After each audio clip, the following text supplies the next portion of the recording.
여러분은 혹시 생각해 본 적이 있나요? 보이저 1호 탐사선이 우주 어딘가에서 다른 문명을 만나게 될까요? 현재 속도로 약 1만 년 후, 보이저 1호는 태양계를 넘어 최초의 항성계에 도달하게 됩니다. 만약 그것이 다른 문명에게 발견되고 가로막힌다면, 탐사선에 실린 황금 음반의 메시지를 읽을 수 있을까요? 보이저 1호와 2호의 궁극적인 임무는 무엇일까요? 그리고 그들이 처음으로 마주칠 항성계는 어디일까요? 오늘 우리는 인류의 우주 탐험 여정 속에서 이 모든 질문에 답해 보겠습니다. 인류 역사상 상징적인 두 대의 탐사선. 그것이 바로 보이저 1호와 보이저 2호입니다. 1977년에 발사된 두 대의 탐사선은 불과 2주 간격으로 우주로 향했습니다. 보이저 2호는 8월 20일, 보이저 1호는 9월 5일에 발사되었습니다. 처음 임무는 태양계의 4개 가스 행성을 연구하는 것이었지만, 궁극적인 목적지는 은하수 중심부입니다. 목성과 토성을 탐사하고, 천왕성과 해왕성의 역사적인 접근을 마친 뒤, 두 탐사선은 더 먼 우주로 향했습니다. 이제 그들은 태양의 직접적인 영향권을 넘어섰습니다. 보이저 1호는 현재 지구에서 가장 멀리 떨어진 인류의 상물입니다. 약 240억 킬로미터 떨어져 있으며 초속 17km의 속도로 태양계를 벗어나고 있습니다. 보이저 2호 역시 지구에서 약 210억 킬로미터 떨어져 있습니다. 그렇다면 질문이 생깁니다. 이렇게 멀리 떨어진 두 탐사선은 아직 지구와 교신할 수 있을까요? 정답은 예입니다. 그들은 여전히 전파 신호를 지구로 보내며 과학 데이터를 꾸준히 전송하고 있습니다. 다만 보이저 1호의 신호가 지구까지 도달하는 데만 23시간이 걸립니다. 왕복 신호는 40시간 이상 걸립니다. 그렇다면 두 탐사선은 어떤 연료로 움직일까요? 왜 그렇게 오랫동안 작동할 수 있었을까요? 그 비밀은 바로 방사성 동위원소 열전기 발전기, RTG, 즉 핵 배터리에 있습니다. 그러나 반세기 가까이 사용되면서 에너지는 점점 줄어들고 있습니다. 과학자들은 2025년에서 2032년 사이에 두 탐사선 모두 지구와의 교신이 완전히 끊길 것으로 예상합니다. 그때부터 보이저는 인류의 메시지만 품은 채 은하수 속을 조롱이 떠도는 방랑자가 될 것입니다. 그렇다면 궁극적으로 그들은 어디로 갈까요? 최종 목적지는 어느 별일까요? 발사 이후 두 탐사선은 서로 다른 궤도를 따라갔고, 그 경로는 정밀하게 추적되었습니다. 현재 보이저 1호는 기린자리 방향으로 향하고 있습니다. 북반구 여름철, 지구에서 이 하늘 영역을 관찰할 수 있습니다.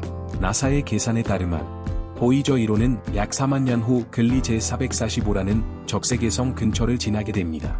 가장 가까운 거리는 불과 1.65광년. 우주적 기준으로 보면 이는 매우 가까운 거리입니다. 그러나 글리 제445는 최종 목적지가 아닙니다. 그저 보이저 여정 속의 짧은 만남일 뿐입니다.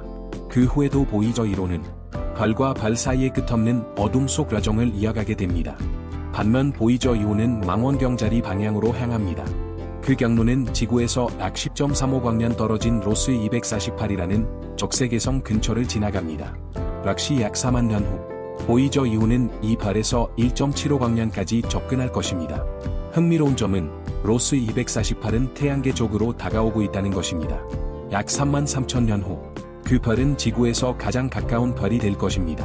하지만 보이저 2호는 그와 상관없이 자신의 궤도를 따라 계속 날아갑니다. 그렇다면 보이저는 지구에서 가장 가까운 별표 알파 센타우리 4.25광년 거리 별표로 향하지 않았을까요? 보이저 1호의 속도로는 알파 센타우리까지 약 7만 년이 걸리기 때문입니다. 그래서 과학자들은 그 대신 자연스럽게 접근할 수 있는 별들을 선택한 것입니다. 만약 그곳에 4개 문명이 존재한다면 보이저는 그들의 관심을 끌 가능성이 더 높습니다. 그래서 두 탐사선은 침묵 속에서 인류가 한 번도 가보지 못한 길을 향해 나아갑니다. 이제 우리는 그들의 궤도를 알게 되었습니다. 그렇다면 언제 도착할까요? 그 답은 우리에게 우주의 광대함을 실감하게 만듭니다. 두 탐사선 모두 가장 가까운 별에 도달하는 데만 수만 년이 걸립니다. 궁극적인 목적지는 은하수의 중심부. 그러나 수백만 년이 지나도 도달하지 못할 수도 있습니다. 그 사이 수천 개의 별을 스쳐 지나며 만약 어떤 별의 중력에 붙잡힌다면 그 별의 일부가 될 수도 있습니다. 아무도 그들의 최종 여정을 확실히 알 수는 없습니다. 게다가 보이저에는 방향을 바꿀 연료도 목표를 향해 가는 항법 장치도 없습니다. 그저 관성의 의지에 우주의 기본 법칙을 따르며 흘러가고 있을 뿐입니다. 두 탐사선 모두 유명한 황금 음반을 싣고 있습니다. 그 그 안에는 지구의 소리와 이미지, 태양과 지구의 위치 정보가 기록되어 있습니다. 그 목적은 하나. 언젠가 먼 미래의 레게 문명이 그것을 발견하고 태양이라는 발의 지적 생명체가 존재했음을 알게 되는 것. 그렇다면 다른 항성계의 레게 문명이 존재할까요? 만약 그렇다면 보이저를 발견할 수 있을까요? 상상해 보십시오. 글리 제445 근처의 어떤 행성에 지구보다 수천 년 앞선 문명이 존재한다고 가정해 보세요. 그들은 수억 년 떨어진 작은 탐사선조차 탐지할 수 있는 기술을 가지고 있을 것입니다. 그렇다면 비록 보이저 1호가 직접 그들을 향하지 않더라도 그들은 보이저를 발견하고 포획할 수 있을 것입니다. 그렇게 된다면 그들은 분명 황금 음반을 해독할 것입니다.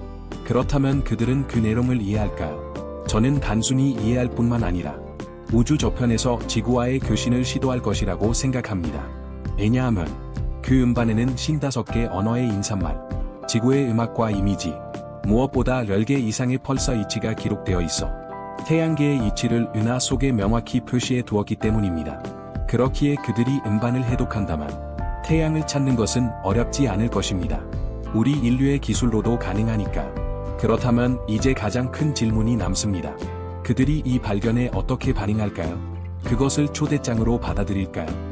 아니면 멀종된 문명의 유물로 볼까요? 아무도 모릅니다. 하지만 무엇이 되었든 보이저는 인류의 희망과 꿈을 싣고 여전히 발 사이를 달리고 있습니다. 그것은 우리의 존재를 증명하는 침묵의 증인.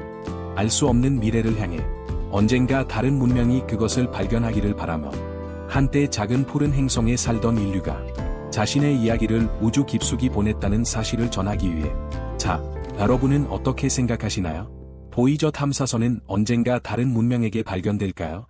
그리고 만약 그렇다면 그들은 우리를 찾아 지구로 올까요? 여러분의 생각을 댓글로 남겨주세요.